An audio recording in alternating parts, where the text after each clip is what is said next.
was working late one night at a corporate office in Seattle, and everything felt completely normal until I noticed something that didn't make sense. My name is Marcus Holland. At the time, I was working a mid-level data processing job for a large logistics firm.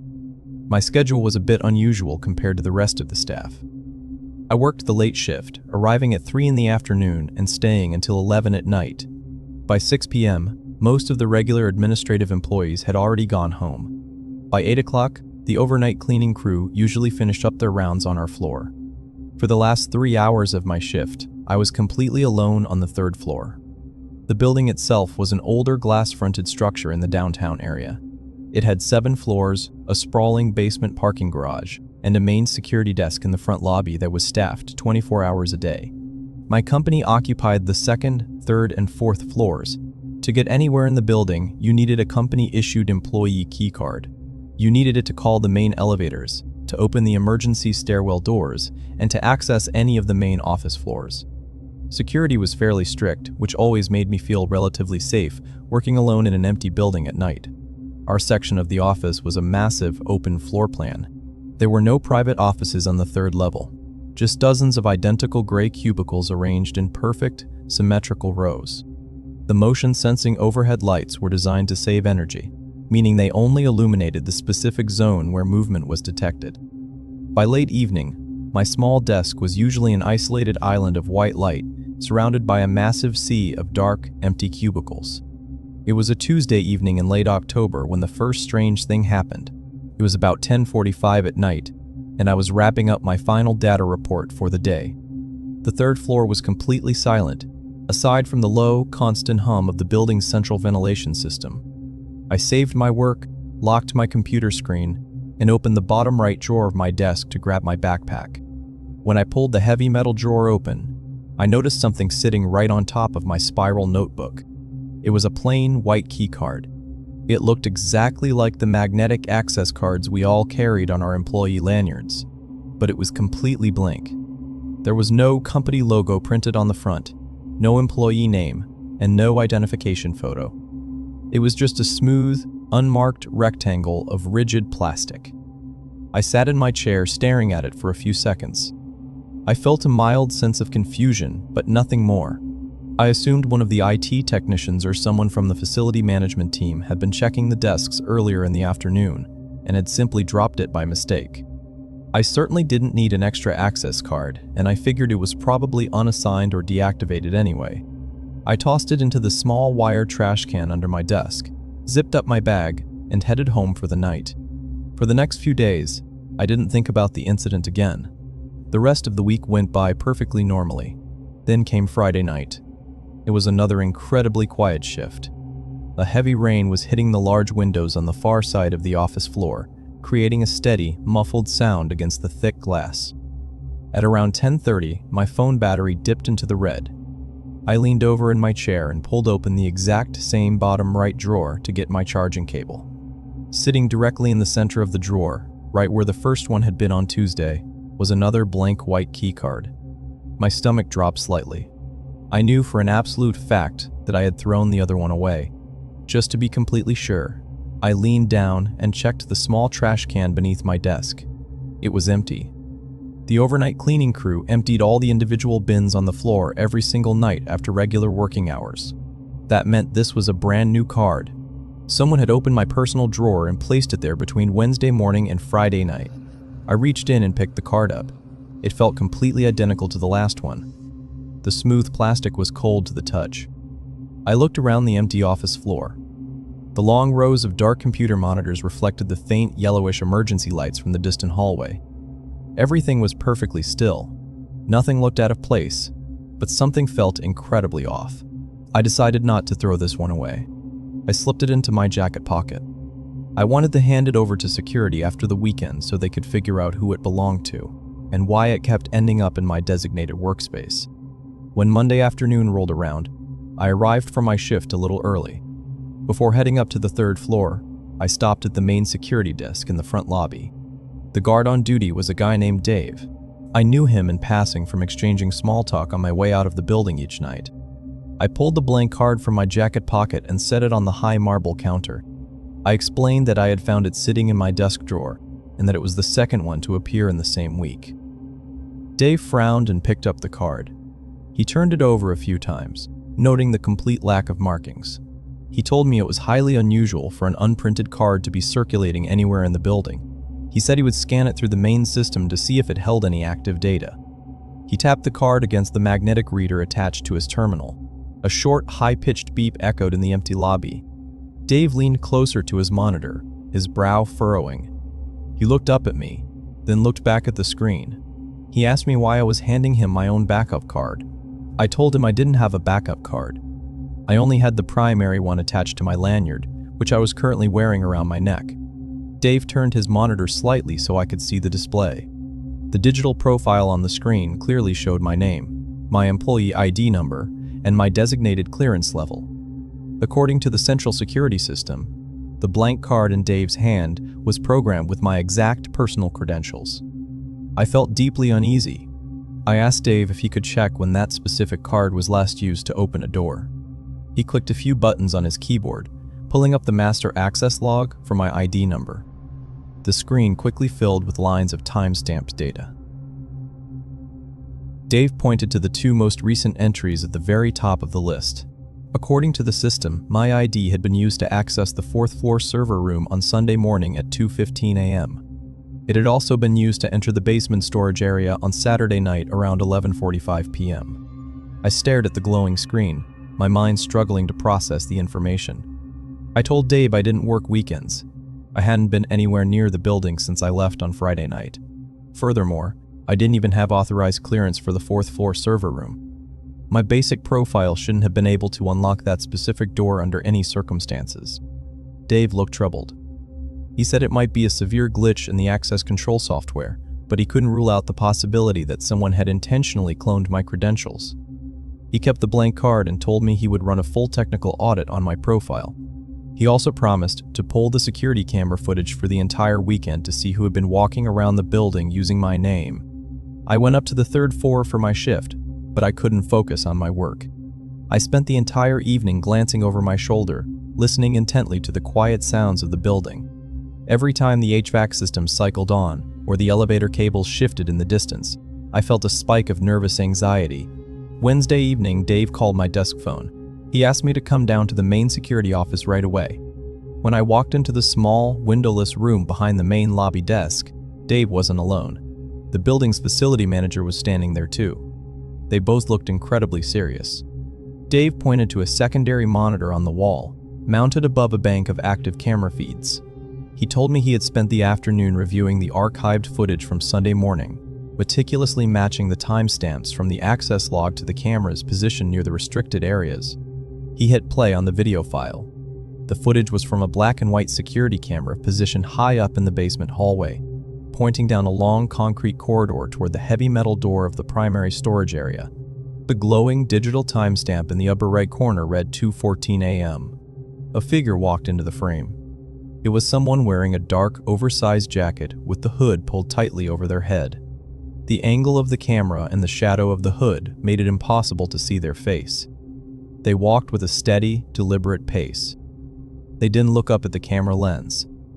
They walked directly to the glowing card reader mounted on the cinder block wall next to the storage room. The person reached out. In their right hand was a plain white key card. They tapped it against the reader.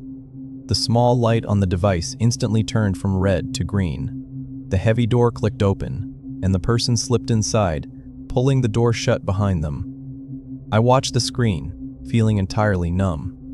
That wasn't me. Someone had a perfect working copy of my building access, and they had been using it to wander freely through restricted areas of the building in the middle of the night. But the part that bothered me the absolute most was the location of the card. Whoever this was, they hadn't just cloned my ID remotely from a distance. They had physically been standing at my desk. They had opened my drawer and left the card there, fully aware that I would be the one to find it. The facility manager assured me they were taking the situation incredibly seriously. They immediately deactivated my entire employee profile from the central server. Dave confiscated my original lanyard card and issued me a completely new ID, built on a different, updated security framework. They also requested an overnight police patrol for the exterior perimeter of the building for the next few weeks. They assured me that all previous versions of my card were now nothing more than dead plastic. They would not open a single door in the entire building. A full month went by. The police patrols eventually stopped. The building management installed a few more visible cameras in the stairwells, but they never figured out who the person in the dark jacket was. No one was ever caught, and the unauthorized access attempts completely ceased. Slowly, the tension began to fade. I settled back into the quiet routine of my late shifts. I managed to convince myself that whoever it was had realized their clone cards were permanently deactivated and had simply moved on to another target. It was a Thursday night. It was nearing 11 p.m., and I was the only person left on the third floor. The overhead lights in the outer sections had already shut off, leaving me in my usual small pool of illumination. I was just finishing up my last few tasks before heading home. The office was dead quiet. Then, I heard a sound. It sounded exactly like the heavy metal door to the emergency stairwell located at the far end of the hallway had just clicked shut. It wasn't a loud noise, but in the complete, heavy silence of the empty floor, it was unmistakable. I stopped typing. I sat perfectly still in my chair, listening. There were no footsteps. There was no other sound. I stood up slowly and looked over the top edge of my cubicle wall. The long hallway leading to the stairwell was cloaked in deep shadows. The motion sensor lights over there hadn't triggered. If someone had just come through that door, they were standing perfectly still in the dark. I felt a cold, sharp tightness in my chest. I didn't want to investigate. I just wanted to leave immediately. I decided to pack up my things and take the main elevator down to the well-lit lobby where Dave was stationed. I reached over to the back of my chair to grab my jacket, which I had draped over it hours earlier. As I pulled the jacket toward me, a loose thread on the sleeve snagged on something under the desk. I reached down with my free hand to feel what the fabric was caught on. I ran my fingers along the rough underside of the wooden desk surface. My hand brushed against a piece of thick, heavy tape. Underneath the tape was a smooth, hard rectangle of plastic. I quickly pulled my phone out of my pocket and turned on the flashlight.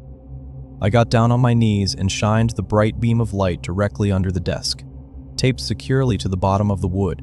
Directly below where I sat every single night was another blank white card. Have you ever found something in your house or workspace that didn't belong to you?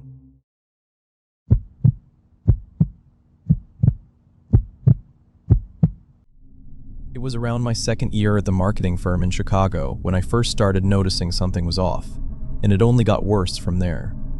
My name is Ryan Callister. The office I worked in occupied the entire fourth floor of an older commercial building. It was a massive corporate setup. The floor plan consisted of endless rows of identical gray cubicles, harsh fluorescent lighting, and a dull pattern of gray carpet. There were about 50 of us working in that space. We all shared a single break room located near the main elevators. Because of the nature of my accounts, I often worked slightly altered hours. While most people left right at 5 o'clock, I usually stayed until 7 or 8 in the evening to coordinate with our West Coast clients. By 6:30, the office was usually dead. The overhead lights would click off automatically in the unused sections, leaving me in a small, isolated pocket of illumination. I brought a specific coffee mug from home on my first day. It was heavy, dark blue ceramic with a noticeable chip near the bottom edge and a faded white logo. I used it every morning. I always washed it myself and left it in the far left cupboard above the break room sink. I had done this routine for 2 years without any issues. One Tuesday morning, I walked into the break room to pour my first cup of coffee, but my mug wasn't in the cupboard. I checked the plastic drying rack next to the sink. I opened the dishwasher. I even walked around the nearby tables thinking someone might have left it out. It was gone. I figured one of my coworkers had just grabbed it by mistake without looking. I poured my coffee into a disposable paper cup, walked back to my desk, and didn't think much of it. 2 days later, I arrived at the office around 8:30 in the morning. When I walked into my cubicle, I stopped dead in my tracks. My blue ceramic mug was sitting squarely in the exact center of my desk. It wasn't just returned, it looked brand new. The dark brown coffee stains that had settled into the bottom interior over the years were gone. The ceramic exterior had been scrubbed until it physically shined under the overhead lights. Even the small chipped area near the bottom looked like it had been carefully sanded down so the edges were smooth. It was placed precisely in the middle of a small cork coaster that I kept pushed near my monitor. I felt uneasy. It was a nice gesture, I suppose, but it felt strangely intimate. Someone hadn't just accidentally used my mug. They had taken it home, deep cleaned it, altered it, and then waited until I was gone to place it directly onto my personal desk. I asked the few coworkers sitting near me if they had returned it. No one knew what I was talking about. Things went back to normal for about a week and a half. I tried to push the weird feeling out of my mind. Then, a small potted succulent I kept on the corner of my desk vanished. I noticed it was missing right before I took my lunch break. I immediately checked the trash cans underneath the nearby desks, thinking the night cleaning crew might have accidentally knocked it off the edge and thrown it away to hide the mess. But there was no spilled dirt on the carpet and no sign of the plastic pot anywhere. 3 days passed. On a Monday morning, I walked into my cubicle and found the plant sitting exactly where it used to be. Just like the mug, it had been drastically altered. The dead brown leaves near the base of the plant had been trimmed away with precision. The dry, dusty soil had been emptied out and replaced with fresh, dark potting dirt. The small plastic pot itself had been wiped completely spotless. My stomach dropped. This wasn't a mistake. This wasn't a prank. Someone in the office was intentionally taking my belongings, spending a significant amount of time fixing them, and secretly returning them. The idea of someone standing silently inside my cubicle after hours, handling my personal property, made me incredibly uncomfortable. I started paying much closer attention to the people around me. I watched the cleaning staff closely when they came through with their carts in the evenings. I kept an eye on my coworkers when they walked past my aisle. But everyone acted perfectly normal. No one lingered. No one stared. Then, the pattern shifted. It became personal. I kept a small silver picture frame on my desk. Inside was a photograph of my younger brother and me from a camping trip we took years ago. It was the only personal photo I displayed at work. On a Thursday afternoon, I came back from a long strategy meeting in the main conference room. As I sat down in my office chair, I immediately noticed the empty space next to my keyboard. The framed photo was gone. I felt a sudden spike of genuine anger, mixed with a deep, unsettling anxiety. Taking a coffee mug or a cheap plant was weird, but taking a family photo crossed a serious boundary. I immediately walked over to the office manager's desk and reported the missing items. She was sympathetic but entirely dismissive. She told me things get misplaced all the time in large offices. She sent out a generic company-wide email reminding everyone to respect personal workspace boundaries, but she refused to review the building's security footage. I barely slept that night. I kept staring at the ceiling, thinking about someone holding that picture, taking it out of the building, keeping it inside their own house. The next morning, I made sure I was the first person to arrive at the office. The fourth floor was empty and silent. I walked down the main aisle toward my cubicle, the sound of my shoes muffled by the thick carpet. When I stepped into my workspace, I froze. The silver frame was back on my desk. The glass panel over the photo had been polished so thoroughly, it looked completely invisible. The silver edges of the frame were wiped entirely clean of any smudges or fingerprints. But the most disturbing part was how the frame was positioned. I always kept the photo angled outward, facing the main aisle so people walking by could see it. Now, the frame was turned sharply inward. It was angled perfectly so that the faces in the photograph were staring directly at my office chair. I didn't touch it. I just backed slowly out of my cubicle and walked straight to the break room. I sat there in silence for 45 minutes until other people finally started arriving for the day. I couldn't shake the heavy feeling that I was being studied. Someone was learning my habits, my routines, and my reactions. The breaking point happened exactly 2 weeks later. We had a major project deadline approaching, and I had to stay much later than usual to finish up a large batch of client reports. By 8:15 p.m., the office was deserted. The overhead lights in the main aisles had long since shut off, leaving only the dim emergency lights along the walls and the bright glow of my computer monitor. I needed to print a massive stack of documents, but my local desk printer was out of black toner.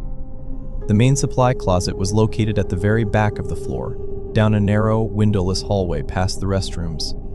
I walked down the dark hallway. The only sound was the low, constant hum of the air conditioning vents above me. I unlocked the heavy door to the supply closet and flipped the light switch. The room was long and narrow, filled with tall metal shelving units stacked with copy paper, binders, and spare electronics. At the very back of the supply closet was a smaller, secondary door. It led to an old maintenance room that housed the floor's massive electrical panels and network servers. It was strictly supposed to be kept locked at all times by building management. Tonight, the heavy wooden door was cracked open about an inch. I could see a very faint, warm light spilling out from the gap, casting a thin line across the linoleum floor. Something felt incredibly wrong. My instincts told me to just grab the toner cartridge and walk away, but I couldn't force myself to turn around. I walked quietly to the back of the closet.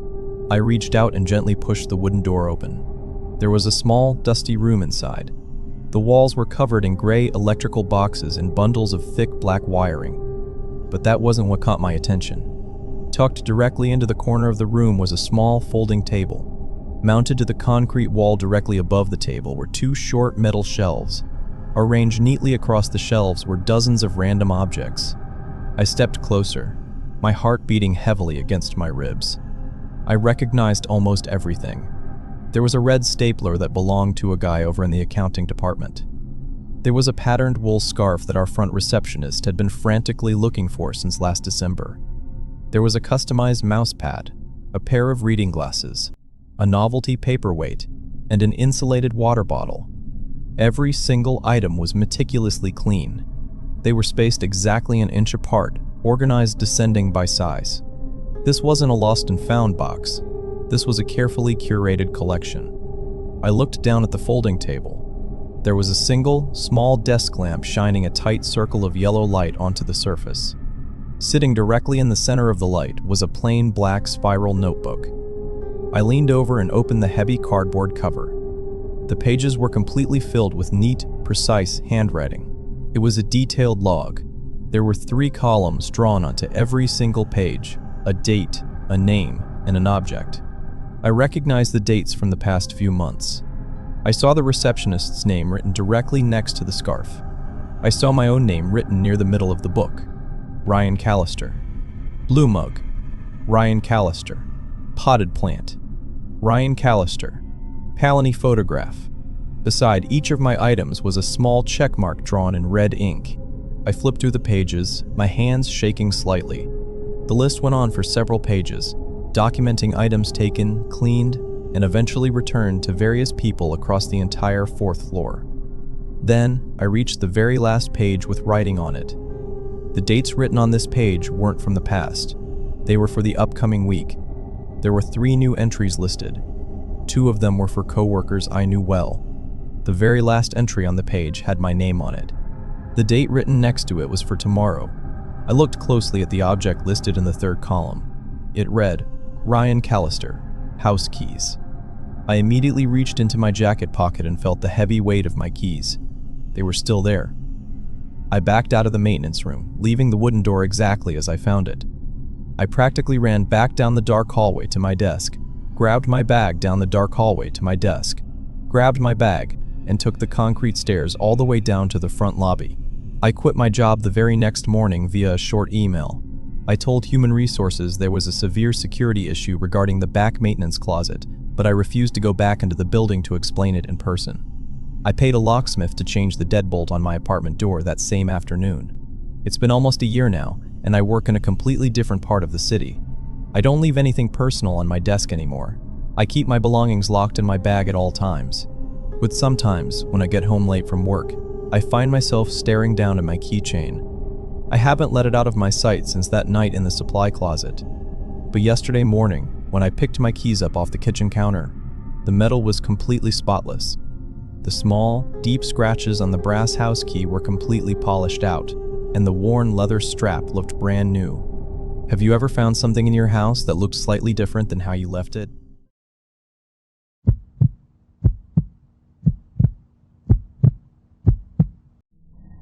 I remember that night clearly because nothing unusual was supposed to happen at the downtown Denver office.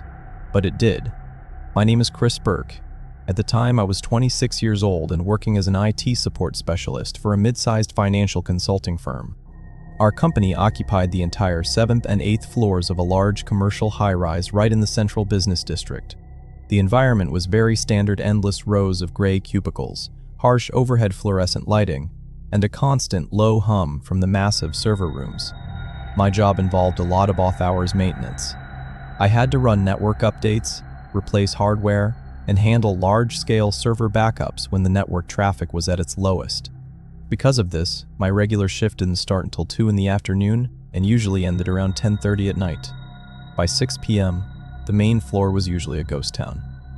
By 8 p.m., I was almost always the only employee left in the building, aside from the overnight cleaning crew. The 7th floor was our main operational hub, where my desk was located. The 8th floor was entirely dedicated to executive suites, human resources, and a series of large meeting rooms. At the far end of the 8th floor hallway was Conference Room D. It was a massive, windowless space that had essentially become a storage area. The ceiling projector was broken, and the back half of the room was filled with heavy, movable presentation panels on wheels that no one had used in years. People rarely booked it, and the heavy wooden door was almost always closed. It was a Tuesday evening in early November when the first strange detail caught my attention. I was at my desk on the 7th floor eating dinner in front of my dual monitors when the head of the overnight cleaning crew walked by. His name was Matteo. He pushed his large plastic cart down the main aisle and stopped near my cubicle. He asked me if the executives had started holding late-night workshops in Room D. I told him the room hadn't been booked in the central directory system for over a month. He looked confused. He explained that for the past 3 nights, he had gone into Room D to vacuum the carpet and found the furniture completely rearranged. The room had 12 heavy leather office chairs that were supposed to be pushed neatly under the long mahogany conference table. Instead, Matteo kept finding them pulled away from the table and arranged in a tight, inward-facing circle in the dark corner of the room, right near the cluster of unused presentation panels. I felt a slight twinge of confusion, but I didn't think much of it.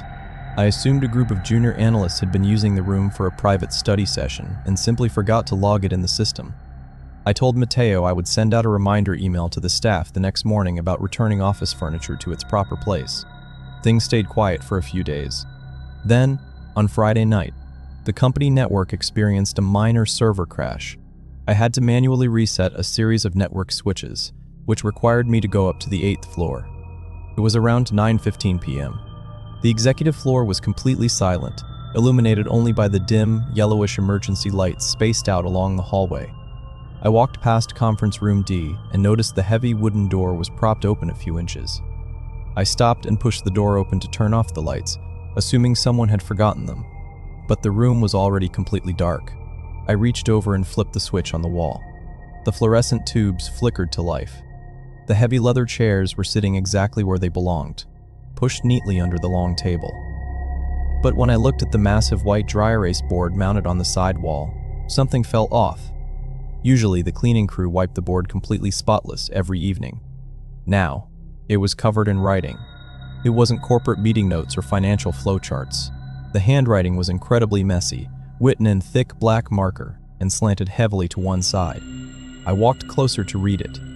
It was a list of times and locations. Elevators locked at 707. Cleaning cart on floor 7 at 8:30. Stairwell B empty after 9. IT stays late. My stomach dropped. I stared well B empty after 9. IT stays late. My stomach dropped.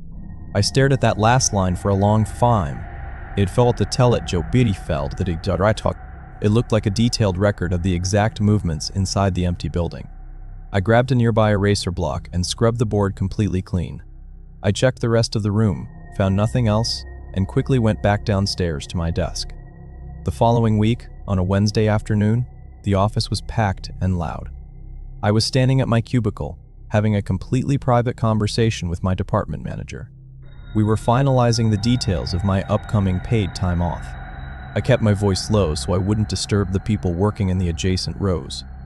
I told him I had rented an isolated cabin up near Estes Park and would be completely offline and unreachable for exactly 10 days, starting on the 14th of the month. He approved the dates, shook my hand, and went back to his office. Later that evening, the office emptied out as usual. By 8 o'clock, I was alone on the 7th floor, running a routine software patch on the main database. I heard a slow, heavy scraping noise coming from directly above me. It sounded like thick wood dragging across the carpet. It was coming from the 8th floor and the exact area where conference room D was located. I stood up slowly. The building was dead quiet, making the sound above me entirely clear. I grabbed my phone, turned on the flashlight, and walked to the stairwell. I climbed the concrete steps quietly and opened the door to the 8th floor. I walked down the long, dim hallway. The door to conference room D was wide open. I walked inside and flipped the light switch. The room was empty, but the heavy presentation panels at the back had been aggressively shoved away from the wall. I looked to the side. The dry erase board was covered in writing again. It was the same messy, slanted handwriting from before. There were only 2 words written directly in the center of the massive whiteboard. Estes Park. Right below the words, someone had written the number 14. I felt a deep, intense wave of nausea. I had only mentioned those specific details a few hours earlier in a hushed conversation on a completely different floor. There was absolutely no way anyone could have heard that unless they were standing directly next to me or listening through the metal ventilation shafts that connected the 2 floors. I didn't erase the board this time. I walked slowly toward the back of the room, my shoes making almost no sound on the commercial carpet. I approached the cluster of tall, gray presentation panels. They were arranged in a tight square, completely blocking the far corner of the room from view. I reached out and grabbed the metal edge of the closest panel. I pulled it back. Hidden in the dark corner of the conference room, tucked completely out of sight from the main door, was a makeshift living area. Several thick, insulated company winter jackets had been laid out across flattened cardboard boxes to form a small bed. Next to the bed was a pile of empty plastic water bottles, several crushed food wrappers from the lobby vending machines, and a small battery-powered camping lantern. The smell in the small enclosure was dense and stale, but the most disturbing detail was mounted on the back of the presentation panel itself. Someone had used thumbtacks to pin a stack of printed papers to the fabric surface. I leaned in closer to inspect them. They were high-resolution printouts of the internal employee directory. Every single staff member from the 7th and 8th floors was listed. Next to each name, someone had meticulously handwritten the exact make, model, and license plate number of their personal vehicles. I scanned the documents until I found my own name near the bottom of the 2nd page. The section next to my name didn't just have my vehicle information. My upcoming vacation dates were circled heavily in thick red ink. Underneath the dates, written in that same messy handwriting, was the exact make and model of my car, along with the phrase, "leaving car in lot." I stepped backward, my heart pounding against my ribs. I turned around and walked out of the conference room. I didn't stop to pack up my desk. I took the elevator straight down to the lobby and walked out to my car. I called the police from the parking garage and waited for them to arrive. 3 officers searched the entire building that night. They found the hidden setup in conference room D, but the person who made it was already gone. The building management reviewed weeks of security footage, eventually discovering that a man had been slipping in through the loading dock doors right behind the delivery drivers.